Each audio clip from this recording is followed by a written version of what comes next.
The environmental part is part of the spiritual part. Okay? That nature and God are similar things. Okay? Nature is an expression of the divine. The divine is nature. Nature is the earth. All that stuff. So you can take that for what it's worth. This is the least of the reasons to not eat meat. And so to some people, and the most to other people. Some people will stop eating meat only for the environmental reasons, because they care about the earth. And they know that that's the best way to do it. You know how much food is grown on good soil so that that corn can get fed to the frickin' cows? Not to us. So much that you don't even understand. Okay?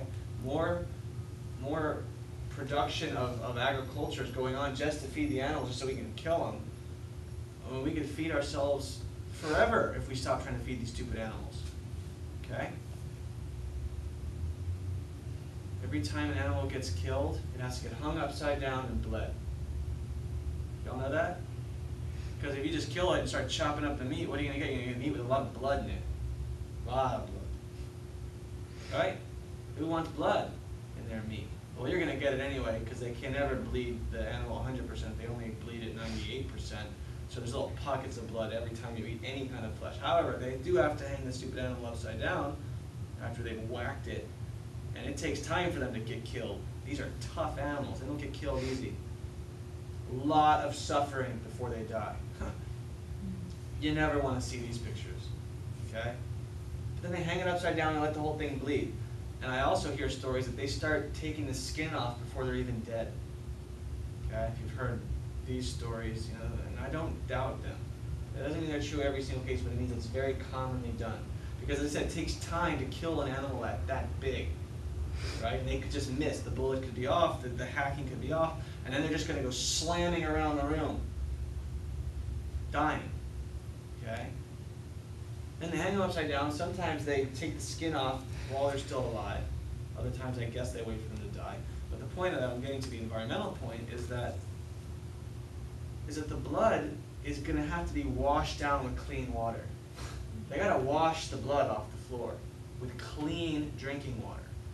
And there's about, I don't know the real number, but I'll just tell you, about 50 million gallons a week. You could just say because an astronomical number of gallons of fresh drinking water a week, and just dump it down the toilet.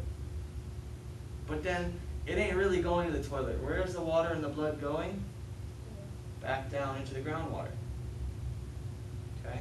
So these are health issues, environmental issues. Okay? What's the #1 cause of rainforest destruction? Cattle. Okay? Rainforest destruction in Brazil, the one place we really got to stop it. We can't stop it because of cattle. Also because of soybeans, believe it or not. That's a very big irony, but it's true that the soybean industry and this newfound love that everyone has for tofu, which is a good thing in most ways, you can't argue about it, is also causing unbelievable destruction of the rainforest. I don't know how to advise you on that one, because tofu is so much better than meat. But I just want you to know the facts. Okay. Environmental, spiritual, psychological, physiological are all reasons that we don't take animals into our body. Okay? As I said, there are exceptions to the rule. There are the Inuit, the Eskimos, right? They eat blubber, right? But they're eating it raw. They're chopping it right off the whale or the seal. They're eating it. Because it's raw and it hasn't been cooked, it has life force. It has whole food. And the body can actually live off that. I told you the Maasai, they cut the neck of their cattle, and their cattle are their most valuable thing in the world. Their entire wealth structure is only based upon how many cows they have. Okay, that's it. If you have a lot of cows, you're rich. End of the conversation. So it's a spiritual thing, these cows. They cut the neck, they let it bleed, they catch the blood in a gourd, and they take fresh milk, and they mix it with the fresh blood, and they drink it right away. Nothing else. They give that to their kids. Their kids can live easily for 3 weeks without eating. And they may have to because they're nomads and they're traveling and they're living and there's no fruit growing. They're living in the Serengeti, you know, they're living, so they live off their cows. And they're eating it raw.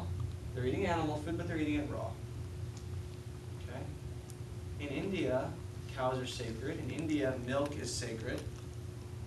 Right? You know that? Why is it sacred? Because back 3,000 years ago, or even 500 years ago, they used to get the milk right from the cow that when they woke up was right out front of their door. And the cow had a little calf, and all was well, and you were just taking a little of the milk and then letting the things go on their way in peace. And then that little bit of milk could keep your family alive. And that's pretty important, right? Right. Because in those, you know, in different times, food has not been, you don't go to wild oats. Right? You have to, you're exposed to the world and the cycles. Right? So the cow is sacred because it can bring life to the people. Okay? But what we're doing right now has no relationship to that. Ever. At all. And when we talk about milk, which we're going to get to in a minute, you'll see. Okay? Questions about meat?